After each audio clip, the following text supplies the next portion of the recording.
A satyr's journey of destructive revelry would begin even before he was born, slaying his twin sister in his mother's womb.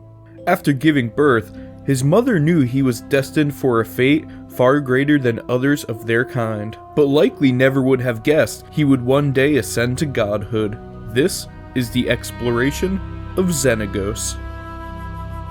Like other satyrs, XENAGOS led the life of a hedonist, reveling in carefree life of pleasure without inhibitions. XENAGOS' spark ignited during a ritual of madness performed in the Skola Valley called the Bekaya.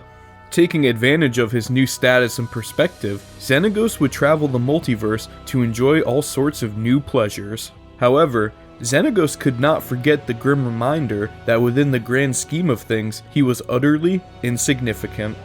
While traveling to other planes, XENAGOS would also discover that outside the plane of Theros, the gods of his plane had no reach or power. Traumatized by the realization and disillusioned with meaningless hedonism, XENAGOS became more aggressive in his ambitions.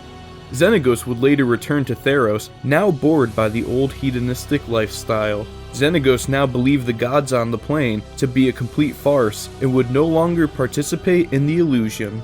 His ambition had evolved into a desire for outright godhood to either join the pantheon of Theros or completely replace it. XENAGOS gathered otherworldly monsters from Eldritch to attack the cities of Miletus, Akros, and Satessa. The attacks became so severe that the gods themselves began to go blind, cut off from their oracles. The gods panicked and were quick to blame one another, but only Nylea knew of the threat XENAGOS displayed towards them. Nylea posed no threat to XENAGOS directly, but was able to bury one of her divine arrowheads into his chest. All the while, a war of the gods raged in the background. Elspeth Tyrell, champion of the sun god Heliod, along with Ajani, wished to restore the balance of Theros. Elspeth carried an enchanted blade made by the forge god Perforos called Godsend, which had the ability to wound Nyx-born creatures, including gods.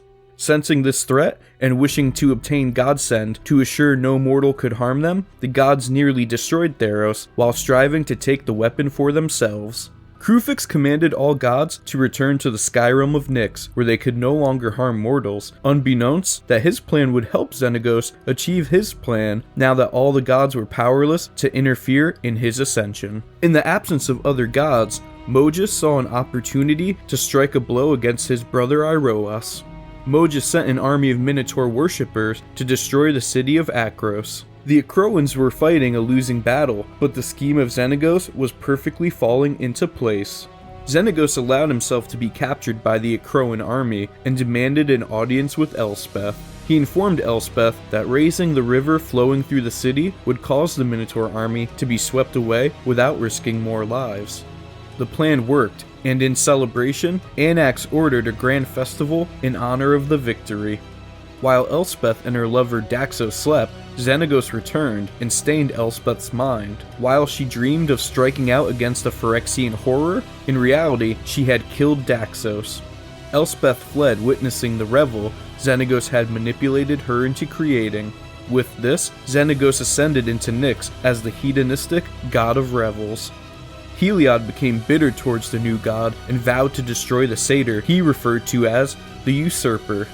Heliod would go as far as to plan a punishment for all mortal kind for the actions of XENAGOS.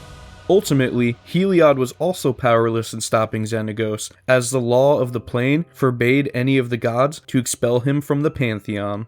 The gods now came to the conclusion that if a mortal was able to ascend to a god, they did not create the plane, but rather were a creation of it.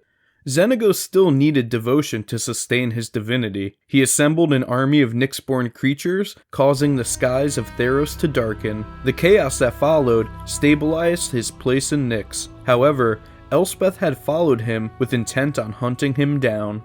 As Elspeth and XENAGOS battled, XENAGOS knocked Elspeth down and attempted claiming Godsend as his own. But as he did so, Elspeth was able to plunge the sword into XENAGOS' chest, causing Nylea's arrowhead to explode and erupt in a blast of magical energy. With his body torn to shreds, XENAGOS died in Nyx and not on the ground of Theros, and thus his body would not be sent to the underworld, meaning he is permanently dead. The satyrs of Theros fell into a rage, their grand revel replaced with a frenzied revel of the fallen god.